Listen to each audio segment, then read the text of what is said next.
As of mid-2025, Russia's long-anticipated summer offensive in Ukraine appears to be failing. Despite months of preparation and large-scale troop deployments, the Kremlin's goals in the northeast and east of Ukraine are far from being achieved. In fact, in several regions, it's Ukraine, not Russia, that is pushing forward. Let's start with Sumy, a border region in northeastern Ukraine. Earlier this year, Russia deployed around 50,000 troops to this area, aiming to create a so-called buffer zone to protect its own border regions and possibly capture the city of Sumy. President Vladimir Putin even hinted at the possibility of taking the city, though he claimed it wasn't a primary objective. But that plan is now unraveling. By late June, Ukraine had stabilized the front in Sumy. General Oleksandr Syrsky, commander-in-chief of Ukraine's armed forces, announced that the Russian advance had been choked off. Ukrainian forces had built up new defensive lines, established kill zones, and fortified their logistics routes. These steps made it much harder for Russian forces to maintain momentum. Rather than breaking through, Russian troops found themselves stuck. What's more, Ukraine didn't just hold the line, they began pushing back. Ukrainian units advanced toward key villages, like Oleksiivka, less than 30 kilometers from the city of Sumy.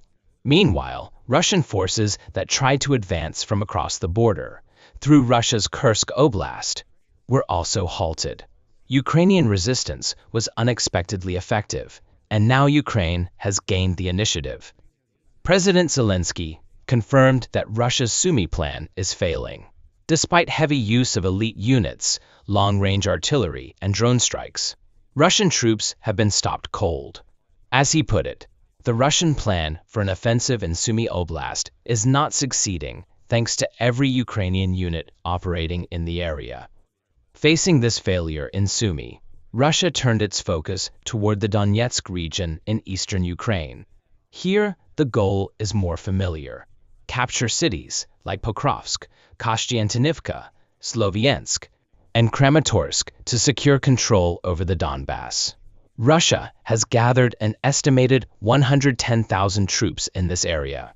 On paper, it looks like a formidable force, but on the ground, it's not proving enough. Ukrainian and international military analysts say Russia simply doesn't have the manpower or equipment to take these cities. For context, Russia needed 40,000 troops to capture Avdiivka earlier in the war, and over 70,000 to seize Bakhmut, both with the help of Wagner mercenaries. Kramatorsk alone, analysts say, would likely require another 100,000 troops, which Russia simply doesn't have. There's also a serious quality issue. Russia may have a large number of troops in the field, but they're less experienced than those used in previous offensives. Many of the elite units have been worn down or eliminated. Meanwhile, Ukraine has adapted its defensive strategies and is effectively holding ground even when outnumbered. In Kostiantynivka, Ukrainian forces are reportedly outnumbered 20-1, but they are still standing their ground. On top of this, Russia is running short on key equipment. Since the start of the war, Ukraine estimates that Russia has lost nearly 30,000 artillery systems, over 22,000 armored vehicles, and close to 11,000 tanks. These losses have seriously weakened Russia's ability to keep up offensive pressure. Without the firepower to support infantry advances, Russian troops are finding it harder to gain territory. The problems don't stop there. The failure to take Sumy means Russia hasn't secured the buffer zone it wanted along its northern border. In fact, Ukraine is now holding parts of Russia's own Kursk Oblast.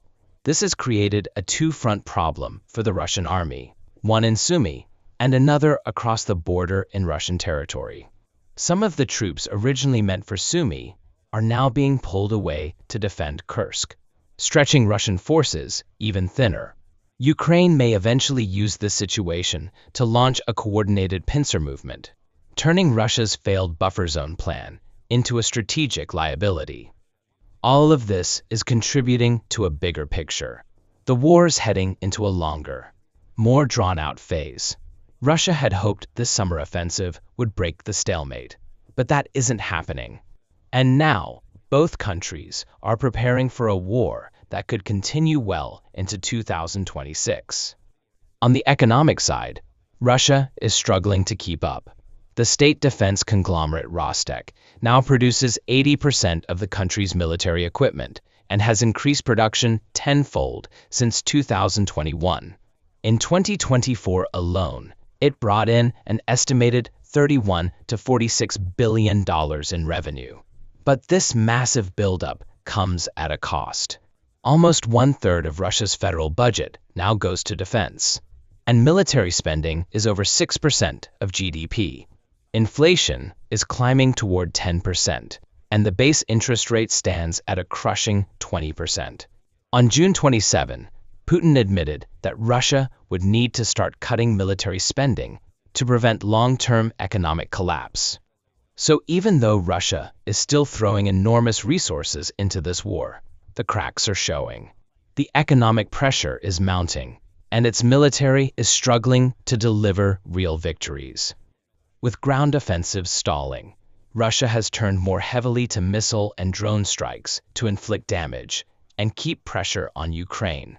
On June 29, Russia launched a record-breaking 537 missile and drone attacks in a single weekend.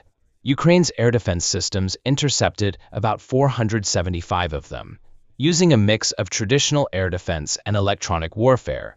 Still, some attacks got through, causing damage and casualties, including the death of a Ukrainian F-16 pilot who had shot down 7 projectiles before being killed.